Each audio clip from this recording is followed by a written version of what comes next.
आ गई वो। नमस्ते मम्मी जी। खुश रहे खुश रहे। तेरे घर में सब ठीक ठाक है?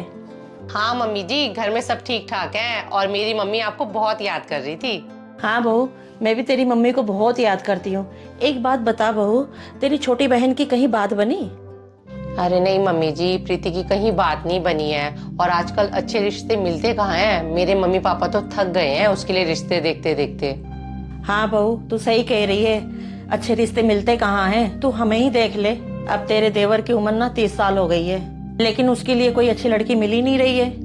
मम्मी जी, आप देवर जी की कुछ ज्यादा ही चिंता करते हो। आप देख लेना, देवर जी को बहुत ही अच्छी लड़की मिलेगी।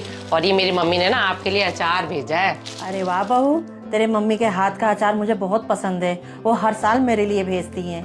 हाँ मम्मी जी, वैसे ये बात तो है, मेरी मम्मी सारे काम बाद में करे पर आपके लिए अचार डालना नहीं भूलती हैं और बहुत ही प्यार से अचार डालती हैं आपके लिए।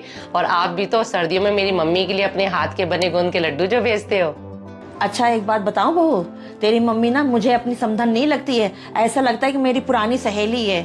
ये तो है मम्मी जी, आपकी और मम्मी की बहुत बनती है और मेरी मम्मी ना आपकी बहुत तारीफ करती है। मम्मी जी, मेरी मम्मी की बस यही एक इच्छा है कि मेरी प्रीति बहन को भी ना मेरी तरह ही ससुराल मिले। लो अंजू आ गई। नमस्ते मम्मी जी। नमस्ते अंजू।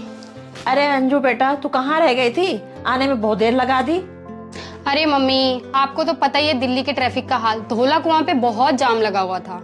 हाँ अंजू, ट्रैफिक का तो बहुत बुरा हाल है। तेरी भाभी भी अभी आके बैठी है। अच्छा भाभी, आप भी अभी अभी आए हो? और घर में सब ठीक है आपके? हाँ अंजू, मेरे घर में सब ठीक है, बस मम्मी के थोड़े से घुटनों में दर्द रहता है। आप दोनों बैठ के बात करो, मैं आपके लिए पानी लेके आती हूँ। ठीक है भाभी।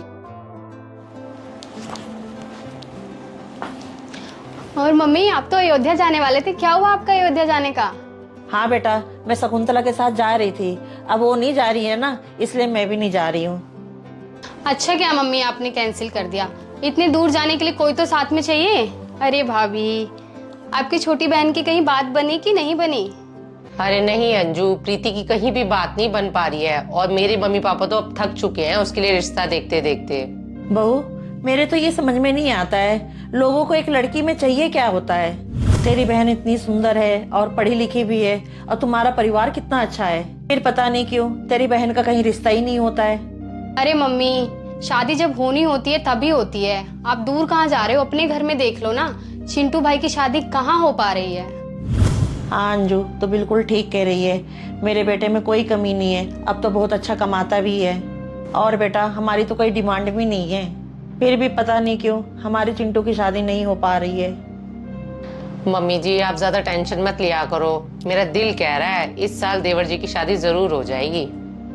बहू, तेरे मुंह में घी शक्कर। और बहू, मैं अपनी दिल की बात तेरे से करना चाहती हूँ। हाँ मम्मी जी बोलो, आपको तो बहुत अच्छे से पता ही है, मैं आपकी कोई भी बात नहीं टालती हूँ। बहू, मुझे ना तेरी छोटी बहन प्रीति ना बहुत पसंद है, और मैं चाहती हूँ कि हमारी घर की बहू बने वो। वैसे मम्मी जी, मैं भी यही चाहती हूँ और कई बारी मैं ये सोचती हूँ, क्या पता इन दोनों का रिश्ता इसलिए कहीं ना हो रहा हो क्योंकि ये दोनों एक दूसरे के लिए बने हो। अरे बहू, ये तो वही बात हुई ना, बगल में छोरा शहर में ढिंडोरा। क्या बगल में छोरा शहर में ढिंडोरा? भाभी, कम से कम चाय तो पिला दो, इतनी देर हो गई मुझे आए हुए। अरे हाँ अंजू, बातों बातों में मैं भूल ही गई, अभी मैं चाय लेके आती हूँ।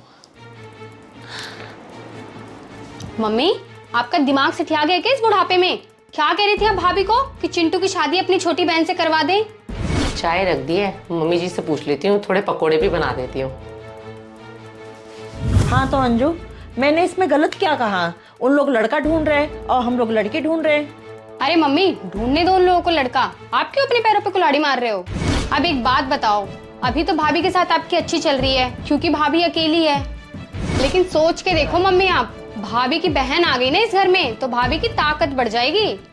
दोनों बहनें मिलकर ना आपका जीना हराम कर देंगी। इसलिए मम्मी, मत पड़ो इन चक्करों में, ढूंढने दो भाभी को अपनी बहन के लिए लड़का। हाँ अंजू बेटा, तो बिल्कुल ठीक कह रही है। टाइम का कोई भरोसा नहीं है, ये कलयुग चल रहा है। हाँ मम्मी जी, वैसे आपने बिल्कुल ठीक कहा, कलयुग ही चल रहा है। और अंजू एक बात बताओ, जो बात मम्मी जी के मन में ही नहीं है, आप वो मम्मी जी के मन में डाल के क्यों नेगेटिविटी फैला रहे हो? अरे भाभी, मैं कहाँ नेगेटिविटी फैला रही हूँ? आपके खड़ी होकर हमारी बातें सुन रही थी। हाँ अंजू, मैं आप दोनों की सारी बातें सुन रही थी। एक बात बताओ, आप गारंटी लेती हो कि कोई अनजान लड़की इस घर में दुल्हन बन के आएगी और वो सही से रहेगी, कोई झगड़ा नहीं करेगी, अपनी मनमानी नहीं करेगी? लेती हो आप गारंटी? नहीं नहीं नहीं, मैं नहीं ले सकती किसी अनजान लड़के की गारंटी। अगर वो गलत निकली आप तो मेरे सर पे मटका फोड़ोगी। एग्जैक्टली अंजू, इतनी देर से मैं आपको यही समझाने की कोशिश कर रही थी कि आज के टाइम पे कोई किसी की गारंटी नहीं ले सकता। अब तो ये समय आ गया है कि लोग मैट्रिमोनियल वेबसाइट और अखबारों में से रिश्ते देखकर शादियां कर रहे हैं। और अंजू, किसी को किसी के परिवार के बारे में कुछ पता नहीं होता है, तभी तो लोगों के साथ फ्रॉड हो जाते हैं। हाँ बहू, तो बिल्कुल ठीक कह रही है। पड़ोस के वर्मा जी ने अपनी बेटी का रिश्ता अखबार में से देख के किया था, और अंजू बाद में पता चला कि लड़के वाले ने आधा से ज्यादा झूठ बोला था। मम्मी जी, मैं ये नहीं कह रही हूँ कि मैट्रिमोनियल वेबसाइट या अखबारों में से देखकर रिश्ते ना करो। मैं तो सिर्फ इतना कहना चाहती हूँ कि जानकारी में रिश्ता हो जाए ना, तो उससे अच्छी कोई बात ही नहीं होती। हाँ बहू, तो बिल्कुल ठीक कह रही है। जानकारी में रिश्ता होता है ना, हमें एक दूसरे का पता होता है। और हाँ अंजू, मैं आपसे बस इतना ही कहना चाहूंगी, शादियां चलनी नहीं चलनी सब भगवान के हाथ में होता है, पर हम सबकी यही कोशिश रहती है कि रिश्ते शादियां अगर जान पहचान में हो ना तो बहुत ही अच्छा है।